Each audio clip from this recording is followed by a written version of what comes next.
So, g'day, this is Glenn, and I am in Australia. And today I'm talking about the effects that COVID has had on Australia. So, as you pretty well know, you should know that COVID's gone around the world.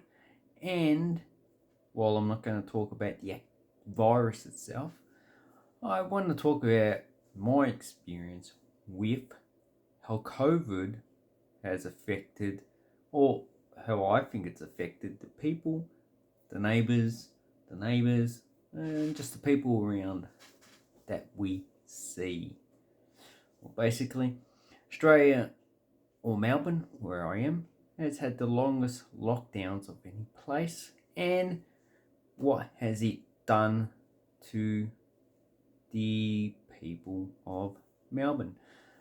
So, this is a bit of a hard one because even though I do support the lockdowns, it does drain on you.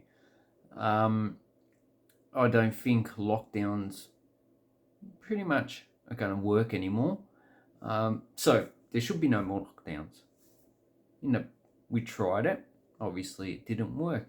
And now the COVID cases in Victoria and New South Wales, it's going through the roof. They're trying to reach the moon. Let's go to the moon. Queensland's next. Queensland, you're next. You're gone. You're gone. Then we have Tasmania. Tasmania seems to be the next station. And South Australia. And Northern Territory will come next. Now, the last state that will be affected by COVID is going to be Western Australia. Basically, they've got a hard border as well as Northern Territory and Tasmania, so they're trying to keep it out. But Western Australia, I don't think has any cases. They're going to be really impacted. But by the time they're affected, Western Australia, the rest of Australia will have gone through that. And so there can be more resources tailored to Western Australia. So what I see is happening is that while Victoria and New South Wales are going to get hit, the other states are not. So the resources can be diverted to helping Victoria and New South Wales. And when that situation's over, we're going to move to the other states. Psychologically, how does it affect it? Well, you've seen the protests that happen around, Melbourne, Sydney. I personally don't know anyone that actually supports them. And you see the protests, not many people did turn up. And that protest at the Shrine of Remembrance, that was just disgrace. Really. You shouldn't have done that. But, considering the vaccination rates are 85% and fully, and about 90% if one vax, and that's in part due to the mandates. If you don't vaccinate, then generally you don't go to work because you can't work. It's illegal. Doesn't mean you can't work. It means you can't go to work. You can stay home and work. There's no problem with that. I don't think that mandate is warranted, but I don't think that many people are questioning it. It's just in Australia's nature not to really question authority. That's just the way we are. Now, we have had instances where we do have protests, like those people trying to stop the Adani protest. Obviously, the Liberal and Labor governments want that coal project to go ahead, but a lot of environmental groups and farmers groups do not. So, we do not always obey the government, but we try and do it peaceful means. So, that's a bit different from some other countries. So we're pretty peaceful, pretty law-abiding, and that's why we continue to toe the government line. Like, I went out today, and they're still asking for your vaccination certificate because, it's a fine if they don't ask for it, or if they get caught with people who are unvaccinated in your premises. They do police there, they don't ask. So, government's businesses have got to look after themselves. And quite frankly, I think most of the people support it.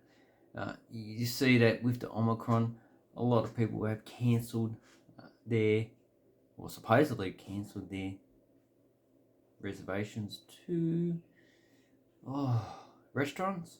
But when I went out today, I didn't see that. Saw quite a lot of people going out, having a good time and eating their meal. And, Plenty Valley, Westfield, was pretty crowded. We went there a bit early, but it got crowded quite quickly by 12 o'clock. So basically, I see that things are just going back to normal. And that the last 2 years are just a memory. People are starting to forget about it already. The COVID, the lockdowns, and a lot of people are buying stuff for Christmas. So I've always had this feeling that once this is over, this is not going to change society. Once this is over, we're just going to go back to the way we were. We're not going to treat Corona as very serious. We don't treat the flu as very serious, or the cold, or anything else. The anti-vaxxers will still just be a minority with probably, I would say, a lot of those who are not vaccinated. They're not doing that because they're anti-vaxxers. They're probably doing it because they don't think it's necessary. And, people in Australia are just going to go on with their lives, just like around the world. I see that Europe is starting to, impose lockdowns and all that. I don't think that is going to work. And I'll just leave it there because I don't know.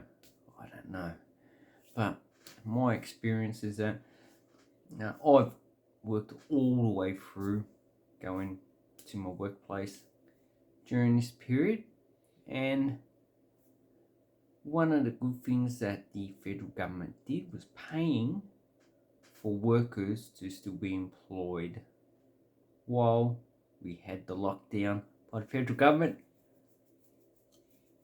Well, then they took that away. Obviously, they couldn't do that forever. A lot of people call it profit keeper, because pretty much a lot of companies earn huge profits doing this, and they don't have to pay it back, unlike those who are on the dole, which a lot of people who actually never got a excess dole were told they had to pay it back anyway, because stuff you. Anyway, hope this helps you with what Australia is like now, due that we're still going on with this worldwide pandemic. But this pandemic's probably going to go on for a few years now. So basically, best thing we could do is just get on with life. Another thing is that most people still wear a mask. They do want to make sure they're safe. They don't really want to harm other people, so they are trying to do what they can to limit the spread. Anyway, thank you very much. Let me know what's happening in your country.